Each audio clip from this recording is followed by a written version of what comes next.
Students, सो आज हम देखते हैं फार्मास्यूटिकल्स केमिस्ट्री सेकंड का जो हमारा सेकंड चैप्टर है एंटीसेप्टिक एंड डिसइंफेक्टेंट। ठीक है, तो इसके बारे में आज हम लोग बेसिक इंट्रोडक्शन देखेंगे, इसका क्लासिफिकेशन इसके नेक्स्ट वीडियो में हम कवर करेंगे। ठीक है, तो एंटीसेप्टिक, तो सबसे पहले तो बात आती है एंटीसेप्टिक। तो क्या होता है एंटीसेप्टिक?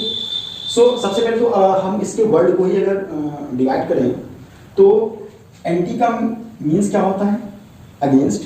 एंड जो हमारा सेप्टिक है इसका मीन होता है सेप्टिकोस। सेप्टिकोस एक ग्रीक वर्ड है जिसका मीन होता है प्यूरिफैक्टिव।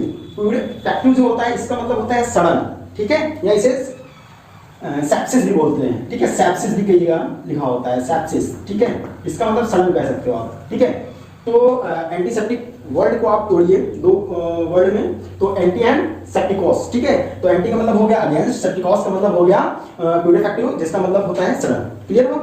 तो हम कह सकते हैं कि antiseptic are chemical substance which prevent the growth of microorganisms and even kill them without causing irritation. मतलब कि एंटीसेप्टिक ऐसे केमिकल सब्सटेंस होते हैं जो कि माइक्रोऑर्गेनिज्म की ग्रोथ को या तो प्रिवेंट करते हैं उससे में, या तो उन्हें किल कर देते हैं। ठीक है, और विदाउट कॉजिंग इरिटेशन, और वो जो हमारे टिश्यू पे किसी भी प्रकार की कोई भी इरिटेशन कॉज नहीं करते हैं। ठीक है, क्योंकि जो एंटीसेप्टिक होते हैं इन्हें हम लिविंग जो हमारे ऑर्गन्स होते हैं उनकी टिश्यूज, उनकी सरफेस पे हम, ठीक है, इंटरनल नहीं एक्सटर्नल अप्लाई करते हैं। ठीक है, तो इस वजह से एंटीसेप्टिक जो हो ये इसकी खासियत होनी चाहिए कि ये किसी भी प्रकार का कोई इरिटेशन कॉज ना करे। ठीक है, तो ये लिखा है आपके they are safe to apply to living tissue. ठीक है, ये जो होते हैं लिविंग टिश्यू पे अप्लाई करने के लिए एकदम सेफ होते हैं। ठीक है, और इसका एग्जांपल देखिए boric acid, H3PO3 and Dettol. समझिए, आप लोग कई बार देखे होंगे, आप नॉर्मल सा कुछ हो जाता है तो कहते हैं डिटॉल लगा।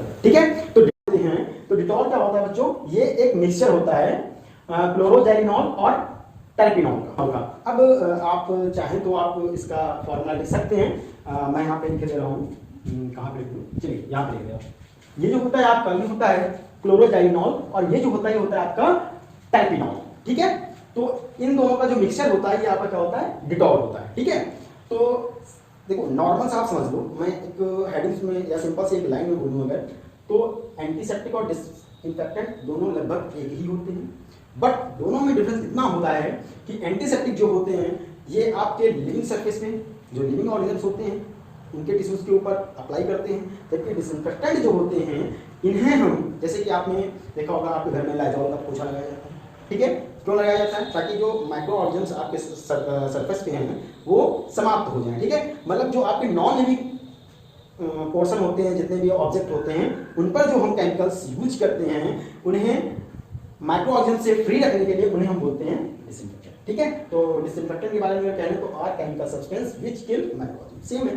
ठीक है, तो डिसइंफेक्टेंट जो होते हैं सेफ नहीं होते हैं हमारी जो लिविंग सरफेस होता है उसके लिए। क्यों? क्योंकि ये इरिटेट कॉज कर सकते हैं। जनरल एक, जैसे हम इसको लाइक दैट, आपको कोई वुंड है, हमने उस पर आपका लाइजॉल डाल दिया, समझिए हमने लाइजॉल डाल दिया तो एक तरह से आपको जलन होगी वहां पर। ठीक है, तो ये जो होते हैं सेफ नहीं होते हैं, ये रेडनेस कॉज कर सकते हैं। ठीक है, बहुत ज्यादा ही हार्मफुल होते हैं ये, और ये जो होते हैं ये नॉन लिविंग ऑब्जेक्ट पे हमने अभी बताया अप्लाई किए जाते हैं।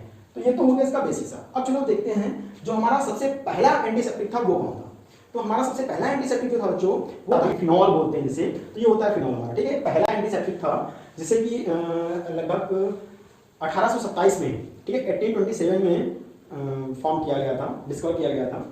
अब देखिए जो फिनॉल होता है ना, फिनॉल आपका एंटीसेप्टिक और डिसइंफेक्टेंट दोनों की तरह वर्क करता है। अगर ये जो फिनॉल होता है ना, फिनॉल का अगर हम 0.2% सोल्यूशन जो होता है ये आपका एज अ एंटीसेप्टिक वर्क करता है, ये एज अ एंटीसेप्टिक वर्क करता है। बट अगर हम इसका 1% सोल्यूशन ले लें तो ये एज अ डिसइंफेक्टेंट वर्क करेगा। ठीक है, अगर इसका 0.2% लेंगे तो एज अ एंटीसेप्टिक, और अगर इसी का हम 1% सोल्यूशन लेंगे तो एज अ डिसइंफेक्टेंट वर्क करने लगेगा। ठीक है, तो ये तो फिनॉल की बात हो गई। और जैसे हमारा ये होता है बोरिक एसिड। ठीक है, बोरिक एसिड जो होता है जो ये एज अ ऑप्थेल्मिक जो हमारे इरिटेशन कॉज होती है या कोई जलन होती है जो वहाँ पे हम बोरिक एसिड का वर्क करते हैं। ठीक है, बोरिक एसिड का यूज करते हैं। तो बोरिक एसिड का फॉर्मूला बच्चों क्या होता है? H3BO3। अगर इसका मैं आपको स्ट्रक्चर बना के दिखाऊं तो ये भी होता है मिडिल में। ठीक है, और इसके साथ में 3 OH जुड़े होते हैं का बोरिक एसिड। तो ये आपके ऑप्थेल्मिक जो भी आई होती है, आईज में इसको यूज करते हैं। फिर डिटॉल तो आप बहुत अच्छे से जानते हैं। अच्छा, एक आप और जान लीजिए, जो आप आयोडीन टिंचर जो होता है ये बहुत अच्छा एंटीसेप्टिक है। अगर आपने इंटर में थोड़ा सा पढ़ा होगा, चलिए मैं एक बार बता दे रहा हूँ आपको कि आयोडीन टिंचर को जब हम उसके एल्कोहल के साथ में हम इसको टिंचराइज करते हैं तो क्लोरोफॉर्म आयोडोफॉर्म बनता है, ठीक है। तो अगर आपने पढ़ा होगा, चलिए मैं पूरी रिएक्शन ना लिखकर इन वर्ड लिख के दे रहा हूँ। NaOH ना लिख के सीधा सोडियम हाइड्रोक्साइड आयोडीन और जो आपका एल्कोहल होता है, ठीक है, एल्कोहल्स होते हैं, इन तीनों को आपस में मिलाते हैं, ठीक है, 4:3:1 के रेशियो में मिलाते हैं और जिससे हमारा क्या बनता है, येलो कलर का हमारा आयोडोफॉर्म बनता है, ठीक है। ये भी एक बहुत अच्छा एंटीसेप्टिक होता है। क्लियर हुआ? तो अभी तक हम लोगों ने देखिए एंटीसेप्टिक क्या होता है। एंटीसेप्टिक के अंदर कुछ हमने देख लिए, जैसे हमारा बोरिक एसिड हो गया, डिटॉल हो गया। डिटॉल को हमने बताया कि क्लोरोजेनिनॉल और टर्पिनॉल का ये मिक्सचर होता है, दोनों के फॉर्म में ऊपर लिखे हैं, ठीक है।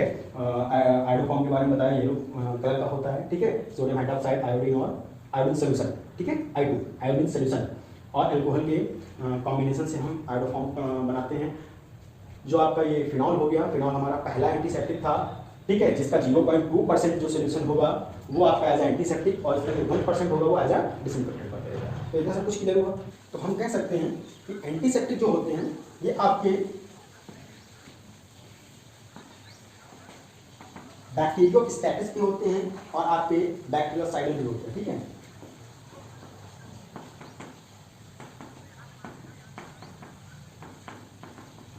एंड बैक्टीरियोसाइडल भी होते हैं।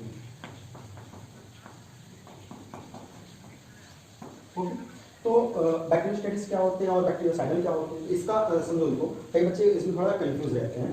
तो यहाँ पे देखो बच्चों क्या आ रहा है, डी आ रहा है, तो डी फॉर डिस्ट्रॉय, समझो डी फॉर डिस्ट्रॉय। तो जहाँ पर डी आ जाए मतलब वहाँ पे बैक्टीरिया का डिस्ट्रॉय हो रहा होगा, नष्ट हो रहा होगा वो, ठीक है। तो क्या हो रहा है यहाँ पे, these एजेंट डिस्ट्रॉय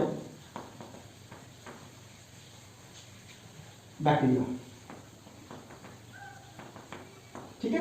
एंड जो बैक्टीरियोस्टैटिक क्या होते हैं, ये क्या करते हैं, ये हमें प्रिवेंट करते हैं, ये उनकी ग्रोथ को रोक देते हैं, ठीक है ना। आपको पता होगा जो बैक्टीरिया होता है इसका मल्टीप्लिकेशन बहुत ही स्पीडली होता है, ठीक है। जैसे कि आपका ई-कोलाई होता है, ठीक है ना, ई-कोलाई 20 मिनट में अपनी नंबर्स को डबल कर लेता है, ठीक है। और जो आपका स्ट्रेप्टोकोकस होता है वो 30 मिनट में समथिंग अपनी नंबर्स को डबल कर लेता है। तो बहुत ही कम समय में अपने आप को डबल कर लेते हैं। तो बैक्टीरियोस्टैटिस ये ऐसे एजेंट होते हैं, दीज एजेंट ये क्या करते हैं, प्रिवेंट करते हैं या स्टॉप कर देते हैं उनकी मल्टीप्लिकेशन को, ठीक है ना। स्टॉप द ग्रोथ ऑफ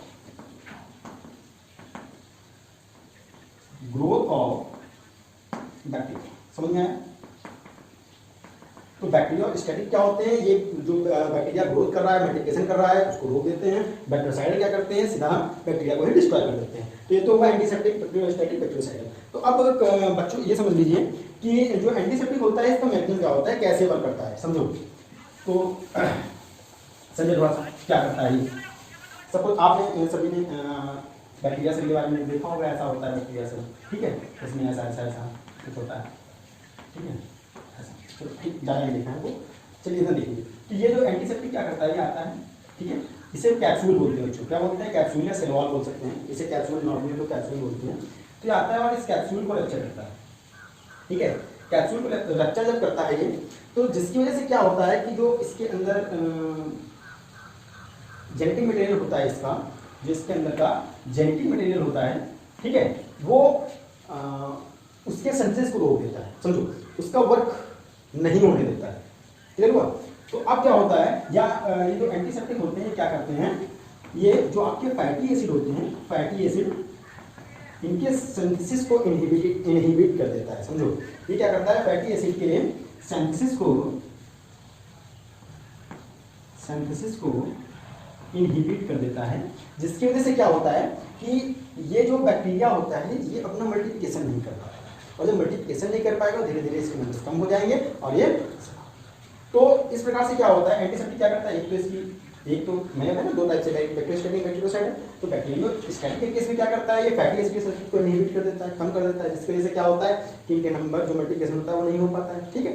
और ये जो होता है एंटीसेप्टिक बैक्टीरियोसाइड की तरह करता है, तब क्या करता है, ये जाता है बैक्टीरिया के सेल वॉल को ब्रेक करता है, ब्रेक करने के बाद अंदर जाता है, आरएनए के सिंथेसिस को रोक देता है, जिसकी वजह से क्या होता है, बैक्टीरिया ऑलरेडी डिस्ट्रॉय हो जाता है। तो इस पूरा का पूरा हो गया इसका मोड ऑफ एक्शन, किस प्रकार से एंटीसेप्टिक जाता है और अपना एक्शन सोल्व करता है। तो थैंक यू स्टूडेंट्स, अगर वीडियो पसंद आई हो तो इसे लाइक करें, सब्सक्राइब करें, शेयर करें।